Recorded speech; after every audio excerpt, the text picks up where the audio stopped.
પોરબંદરમાં પાણીના તેજ પ્રવાહમાં એક યુવક ફસાયો હોવાની વિગતો સામે આવી છે। બળેજ અમીપુર રોડ પર યુવક પાણીના પ્રવાહની અંદર ફસાયો। ફાયર વિભાગની ટીમને જાણ થતાં તેનું તાત્કાલિક રેસ્ક્યુ કરવામાં આવ્યું। જૂનાગઢથી માધવપુર જઈ રહેલા 22 વર્ષીય યુવકનું રેસ્ક્યુ કરવામાં આવ્યું।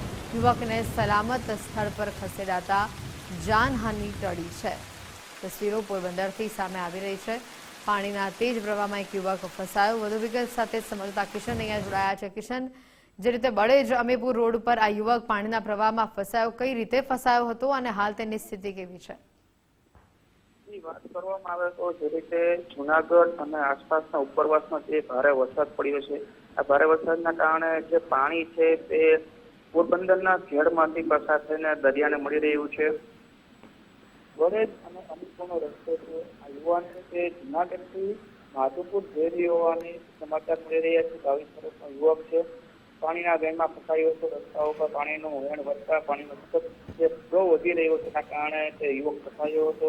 112માં જે કંટ્રોલમાં જાણ કરવામાં આવી, ત્યારબાદ ફાયર બ્રિગેડને જાણ કરવામાં આવી અને પોરબંદર ફાયર બ્રિગેડ સ્થળ ઉપર પહોંચી બોટની મદદથી તાત્કાલિક તેનું રેસ્ક્યુ કરવામાં આવ્યું છે। હાલ યુવક છે તે સહી સલામત છે। બિલકુલ, આભાર વિગતો બદલ।